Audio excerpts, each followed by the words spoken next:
Hello guys, Life Hackster here.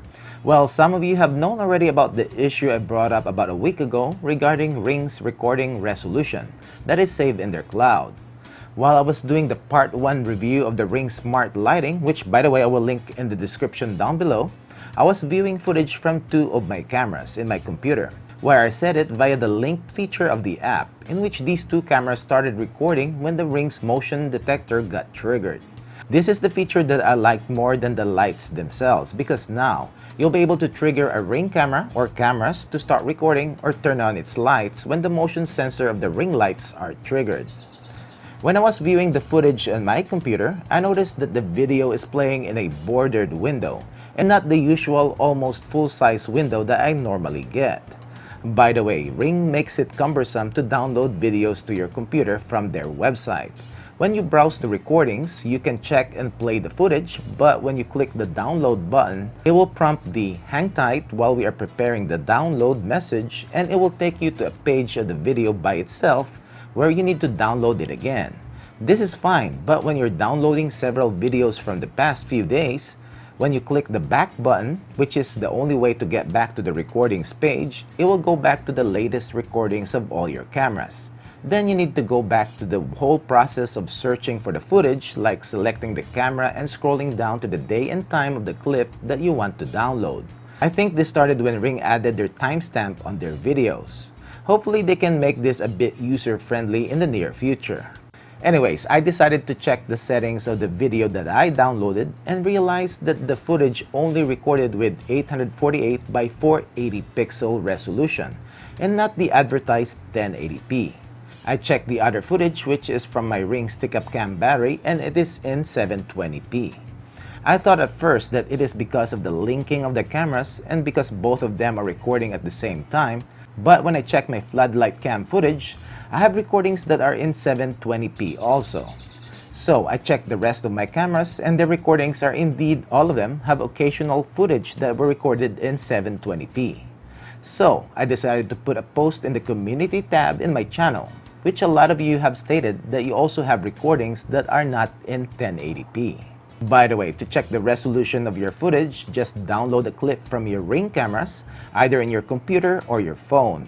In your computer, just go to the downloaded file, right-click, click Properties, and click Details, and you'll be able to see the frame width and height.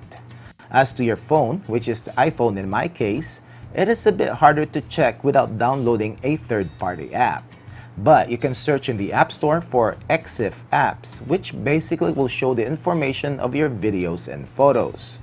I used the Photo Investigator, in which you can just open the app and look for the downloaded video from your album, and the resolution will show in the Info tab. So I reported this to Ring, which at first I just called their customer service, which has been very helpful, but not really able to tell me what happened and what is going on, except that she just instructed me to delete the app and reinstall it again, which I did, and it's still doing the same thing. So eventually we just concluded that it might be the Wi-Fi connection quality of the cameras at time of the recording. She also said that I do have a lot of Ring cameras, which can create a bottleneck in my network. So now I'm going to ask whoever is more knowledgeable about Wi-Fi, and correct me if I'm wrong. Ring cameras only record when there is motion. So technically, they are only using the upload bandwidth I have when it detects motion, which 99% of the time in my setup, that is only one Ring camera, which is usually my floodlight cam, because this is the first Wi-Fi camera that I have that will record whenever somebody drives up or even when they walk up to my front door. Now, you might ask, how about my other Wi-Fi cameras? Well, except for my Nest Hello doorbell, which streams and uploads 24/7, all my other Wi-Fi cameras inside the house, like my Wise and Yi and Reolink C2 Pro, are only set to record when there is motion. But even if I set these cameras to record 24/7, they don't upload to the cloud but stores the footage in their micro SD card, so they shouldn't be using any of my internet bandwidth. This is the same thing with my Swan NVR system. It doesn't use internet unless it is sending notifications or I'm accessing the cameras to the app on my phone. So even if I have the hundreds of Wi-Fi cameras, but if they're only triggered when there is motion, then it shouldn't really affect my internet bandwidth.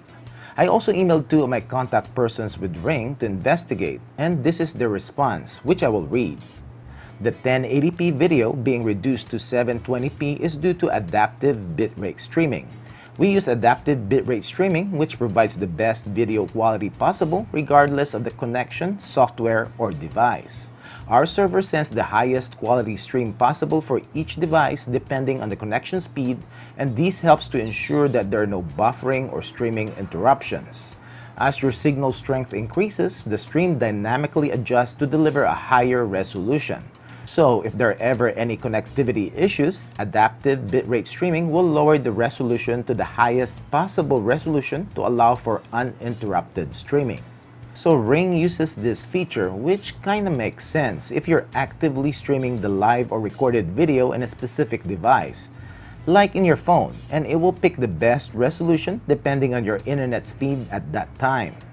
But I think this should not apply to when a user physically downloads the recorded footage to his computer or his phone, which the file needs to be in 1080p or whatever it is advertised. I checked all my other video footage from other brand of Wi-Fi cameras that I have that uploads their footage to the cloud, like my Arlo's, Blink, and even the Nest, and all of them saves the footage to the resolution that they are advertised, which is 1080p.